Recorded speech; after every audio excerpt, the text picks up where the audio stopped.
اللہ کا احسان اسلام پاکستان۔ اعوذ باللہ من الشیطان الرجیم، بسم اللہ الرحمن الرحیم۔ آپ دیکھ رہے ہیں اسلام پاکستان اور میں ہوں علی اسلام۔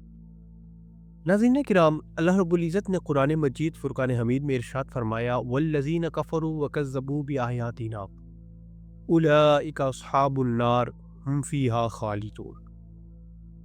ناظرین کرام، جب اس آیہ کریمہ کو پڑھا گیا نا تو میرا دل ڈر گیا اور اللہ رب العزت نے بات کو واضح طور پر بیان کر دیا۔ اس سے اگر پیچھے دیکھ لیا جائے تو اللہ رب العزت نے انعامات بتائے کہ جو میرے بتائے ہوئے رستے پر چلیں گے، جو طریقہ کار میں نے بتایا ہے اس طریقے پہ چلیں گے، جو چیزیں میں نے حلال کی ہیں ان کو حلال جانیں گے، جن کو حرام کہا ہے وہ ان کو حرام جانیں گے، یعنی میری بندگی کریں گے، میری فرما برداری کریں گے، تو ان کے لیے میں نے ایک جنت کا تحفہ تیار کر رکھا ہے۔ اور اس آیہ کریمہ میں اللہ رب العزت نے ارشاد فرمایا کہ اگر تم میری آیتوں کو جھٹلاؤ گے یعنی کفر کرو گے۔ آیتوں کو جھٹلانے کا مطلب یہ نہیں ہے کہ قرآن کو پڑھا اور قرآن کو پس پشت ڈال دیا۔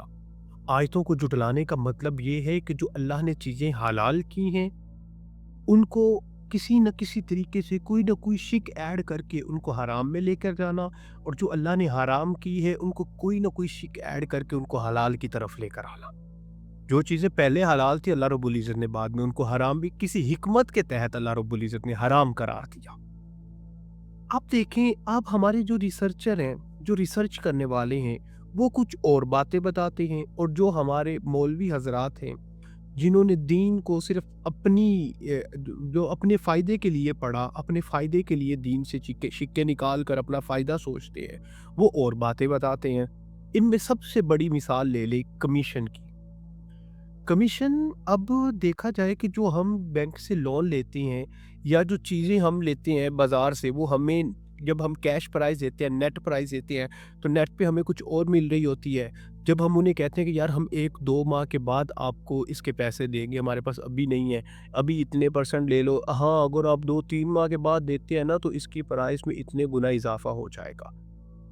آسان کر دیتا ہوں، اگر ایک چیز 40,000 کی ہمیں بازار سے مل رہی ہے جب ہم نقد پیسے دے رہے ہیں اس کو، اور وہی چیز کے پیسے اگر ہم 2 مہینے بعد دیتے ہیں، انسٹالمنٹ پہ دیتے ہیں، یعنی 1 مہینہ تھوڑے سے پیسے دے دیے، اگلے مہینے میں ہم اس کو کور کر دیتے ہیں، تو وہی چیز ہمیں 40,000 کی بجائے 50,000 کی مل جاتی ہے۔ یار یہ سود نہیں ہے؟ اس چیز کا ریٹ ہی 40,000 ہے، تو پھر 50 کیوں ہوا؟ چاہے وہ آج خریدے، چاہے وہ 2 مہینے بعد خریدے، وہ 50 کی ہو جاتی ہے۔ یار دیکھیں، اور ایک چیز اور، جو آج کل ہم نے ایک طریقہ کار اپنایا ہوا ہے کہ جو ہم انشورنس کروا لیتے ہیں۔ انشورنس کس چیز کی جی؟ آپ ہمیں مہینے کے اتنے پیسے دیں گے، آپ ہمیں سال کے اتنے پیسے دیں گے، اور ہم 5 سال کے بعد آپ کو اتنی رقم واپس کریں گے۔ وہ ہمارے پیسے کتنے جڑے ہوتے ہیں جی؟ ہمارے پیسے جڑے ہوتے ہیں تقریباً 5 لاکھ، وہ ہمیں ریٹرن کتنا کرتے ہیں؟ 8 لاکھ، 3 لاکھ اضافے کے ساتھ۔ اب وہ کیا کہتے ہیں؟ وہ کہتے ہیں جی ہم آپ کے پیسوں کے ساتھ کاروبار کرتے ہیں۔ کیا کاروبار کرتے ہیں؟ اور مجھے بتائیں کون سا ایسا کاروبار ہے جس میں لاس ہے ہی نہیں، جس میں پروفٹ ہی پروفٹ ہے؟ اب ظاہر ہے اگر اس کے اندر یہ شک بھی ایڈ ہوتی ہے کہ یار ہم آپ کے پیسوں کے ساتھ کاروبار کرتے ہیں، اگر لاس ہوا تو وہ لاس بھی آپ پہ ڈالا جائے گا، اگر پروفٹ ہوا تو جتنا پروفٹ ہوا اس کا اتنے % ہم لوگ رکھیں گے، اتنے % آپ کو دے دیں گے۔ یہ چیز تو ٹھیک ہے۔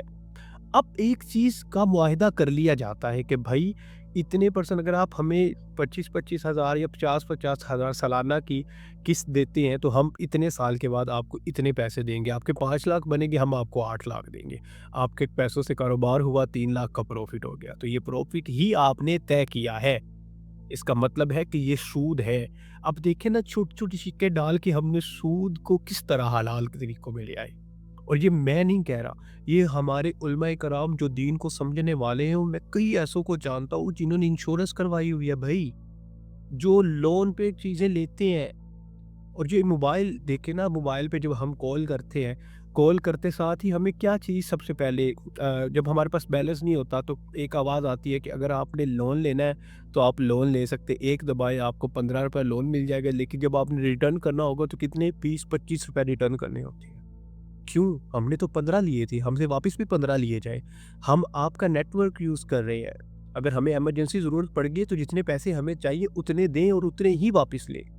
یہ شرح سود کیوں؟ ہم اسلامی جمہوریہ پاکستان کے اندر رہ رہے ہیں، دیکھیں ہم نے کس طرح سے حرام کو حلال میں کنورٹ کیا۔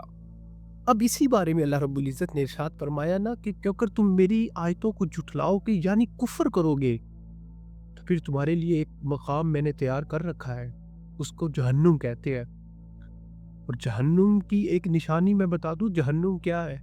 جب کفار کو ڈالا جائے گا نا، روایت میں آتا ہے جب کفار کو ڈالا جائے گا نا جہنم میں، ان کو پیاس لگے گی، پیاس کی شدت سے تڑپیں گے، ان کے لیے پانی دیا جائے گا اور اس کا ٹمپریچر اتنا ہائی ہوگا کہ ابھی منہ کے پاس نہیں آئے گا، جسم کا سارا ماس گل سڑ جائے گا، زمین کی طرف آ جائے گا، انتڑیاں جو ہیں انتڑیاں پگھل کر شوربے کی طرح زمین کی طرف نکلیں گی۔ اتنا ہائی ٹمپریچر ہے، اس کا اندازہ اس بات سے بھی لگائیں کہ اس کا ایندھن جو انسان ہے، لکڑیوں سے نہیں جلائی جائے گی، وہ آگ انسانوں سے جلائی جائے گی، اور جو چیز انسان کو پگھلائے گی مجھے بتائے اس کا ٹمپریچر کیا ہوگا۔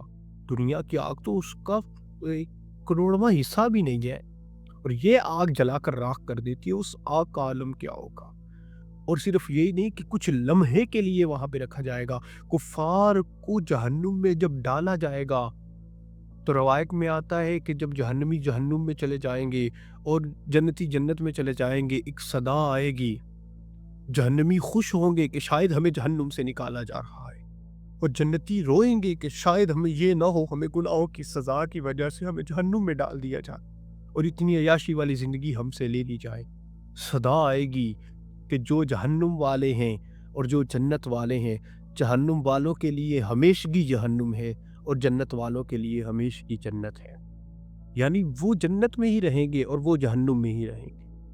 اور اسی آیت میں بھی اللہ رب العزت نے یہی ارشاد فرمایا کہ جو میری آیتوں کو جھٹلائیں گے، جو کفر کریں گے، ان کو جب جہنم میں ڈالا جائے گا اور وہ اس میں ہمیشہ رہیں گے۔ دعا ہے اللہ کریم ہمیں خالصتاً اپنی بندگی کرنے کی توفیق عطا فرمائے۔ اللہ کریم ہمیں شیطانی وسوسوں سے دور رکھے۔ اللہ کریم ہمیں حلال و حرام کی تمیز کرنے کی توفیق عطا فرمائے۔ اللہ کریم ہمیں جو رستہ اللہ رب العزت نے بتایا صراط مستقیم، اس پہ چلنے کی توفیق عطا فرمائے۔ اللہ کریم ہمیں سدا اپنے حفظ و امان میں رکھے اور ہمیں جنت میں جانے والے کام کرنے کی توفیق عطا فرمائے۔ اپنی دعاؤں میں یاد رکھیے گا، اپنا بہت سارا خیال رکھیے گا، دیکھتے رہیے گا اصلاح پاک کے ساتھ۔ السلام علیکم ورحمۃ اللہ وبرکاتہ۔